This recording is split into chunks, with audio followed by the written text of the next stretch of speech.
आपको कुछ सियासी संग्राम दिखाते हैं। राष्ट्रपति को उद्घाटन समारोह में नहीं बुलाने को लेकर विपक्ष हमलावर है। उधर बीजेपी कह रही कांग्रेस जो है इस पूरे मामले को लेकर पॉलिटिक्स कर रही है और सिर्फ सरकार का विरोध करने के लिए विरोध कर रही है। कई सारे सियासतदानों ने भी इसको लेकर प्रतिक्रियाएं दी हैं, जैसे शशि थरूर ने कहा कि यहां पर ना बुलाना राष्ट्रपति को ये अनुचित है, तो एस जयशंकर ने कहा कि उद्घाटन समारोह जो है वो लोकतंत्र का पर्व है और बेहतर होगा कांग्रेस विरोध करने की जगह पर साथ मिलकर यहां पर इस पर्व को मनाए।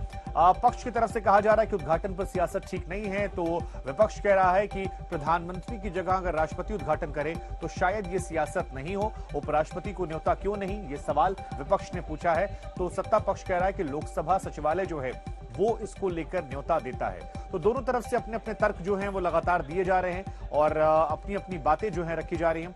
पक्ष कह रहा है कि सत्ता हस्तांतरण के प्रतीक सिंगोल की स्थापना है, उधर दूसरी तरफ से दूसरे आरोप लगाए जा रहे हैं। लेकिन बीजेपी की तरफ से ऐसा लग रहा है कि मुख्यमंत्रियों को जिम्मेदारी दी गई है, केंद्रीय मंत्रियों को जिम्मेदारी दी गई है कि आप जाइए, मोर्चा संभालिए और हर वार पर पलटवार कीजिए। जिस प्रकार की बयानबाजी हो रही है वो अत्यंत ही दुखद और गैर जिम्मेदाराना है। लोकतंत्र को कमजोर करने वाला है। Everything has happened like a bouncer for the opposition. So just to save their face, they are enacting a drama of boycott. जब जब देश के अंदर आदरणीय प्रधानमंत्री मोदी जी के नेतृत्व में कोई भी शुभ कार्य होता है, कोई अच्छा कार्य होता है जिससे भारत का मान सम्मान और स्वाभिमान पूरी दुनिया के अंदर बढ़ता है, तो कांग्रेस केवल विघ्न और बाधाएं करने का काम करती है। ये इनका कल्चर बन चुका है। केवल विरोध के लिए विरोध करना इनके पास कुछ नहीं है। नए संसद भवन के उद्घाटन के विरोध के फैसले की घोर निंदा करते हैं। ये महज अपमानजनक फैसला नहीं, बल्कि इस महान देश के लोकतांत्रिक मूल्यों और संवैधानिक मान्यताओं पर हमला है। पार्लियामेंट भवन होगा, उसमें कौन सा पॉलिटिक्स होगा बताइए आप? वो जाना चाहिए, सबको आना चाहिए। अननेसेसरी कंट्रोवर्सी करके और उसमें टारगेट क्रिएट करके जो मछली पकड़ने वाला जो चीज है तो फायदा नहीं होता है। मुझे लगता है कि हर एक पॉलिटिकल पार्टी और हर एक लोक प्रतिनिधि ने इस कार्यक्रम में सहभाग होना उचित है। अपोजिशन के वास्ते अपोज करना ये उचित नहीं है। तो नई संसद भवन के उद्घाटन को लेकर विपक्ष हमलावर है भारतीय जनता पार्टी पर, प्रधानमंत्री नरेंद्र मोदी पर, सत्ता पक्ष पर। लेकिन ये 2024 की पूरी तैयारी है, कवायद है और इसी बहाने विपक्ष एकता एक लामबंद करने की कोशिश में। कांग्रेस पार्टी नीतीश कुमार से लेकर तेजस्वी यादव सभी को आमंत्रित किया जा रहा है। लेकिन क्या ये दांव कारगर साबित होगा 2024 को लेकर, क्योंकि मोदी भी, प्रधानमंत्री मोदी समेत पूरी भारतीय जनता पार्टी और एनडीए भी विपक्ष पर हमलावर है। देखिए रिपोर्ट।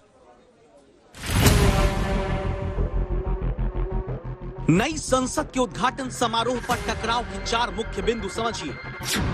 सरकार बनाम विपक्ष। मुद्दा नंबर 1 राष्ट्रपति का अपमान। मुद्दा नंबर 2 सेंगोल की पवित्रता। मुद्दा नंबर 3 हिंदू मुसलमान। इन विपक्षी दलों के एकजुट करने में जुटे नीतीश कुमार की पार्टी का नई संसद पर विवादित बयान आया। जेडीयू ने ऐलान कर दिया कि 2024 में अगर सरकार बदलती है तो नई संसद में सदन नहीं चलेगा। सरकार अगर बदलेगी तो नए संसद भवन में कोई दूसरा काम होगा। सरकार अगर बदलेगी तो नए संसद भवन में कोई दूसरा काम होगा। उद्घाटन से पहले विपक्ष ने नई संसद को लेकर नया प्रोजेक्ट तैयार कर लिया, लेकिन बहिष्कार का ऐलान करने वाले दलों से मायावती ने सवाल पूछा है। राष्ट्रपति द्रौपदी मुर्मू जी द्वारा नए संसद का उद्घाटन नहीं कराए जाने को लेकर बहिष्कार अनुचित। सरकार ने इसको बनाया है, इसलिए उसके उद्घाटन का उसे हक है। इसको आदिवासी महिला सम्मान से जोड़ना भी अनुचित है। ये उन्हें निर्विरोध न चुनकर उनके विरुद्ध उम्मीदवार खड़ा करते वक्त सोचना चाहिए था। मायावती ने नाम नहीं लिया, लेकिन सीधा हमला कांग्रेस पर बोला। इधर सवाल उठे, उधर कांग्रेस का जवाब आया। जी वो नहीं बनी थी, चुनाव लड़ रही थी, तब उनके खिलाफ चुनाव लड़ना हमारा संवैधानिक लोकतांत्रिक दायित्व है, क्योंकि चुनाव लड़कर हम अपनी बात रखने का एक जरिया मानते हैं। चुनाव अपनी विचारधारा को प्रचारित करने का एक जरिया होता है। उसके बाद हम चुनाव हार गए और वो राष्ट्रपति हम सब की है। अब उस पद की मर्यादा, उस पद की गरिमा रखने का दायित्व हम सब पर है।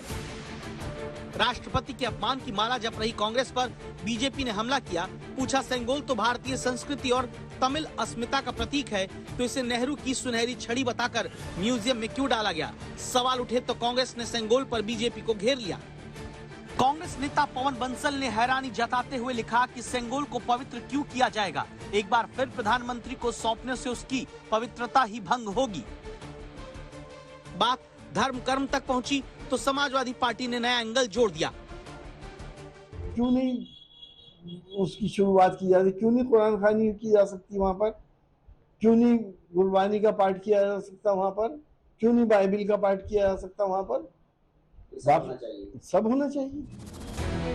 साफ है कि नई संसद के उद्घाटन से पहले ही सरकार और विपक्षी दलों के बीच विवाद का उद्घाटन हो चुका है। आज तक ब्यूरो।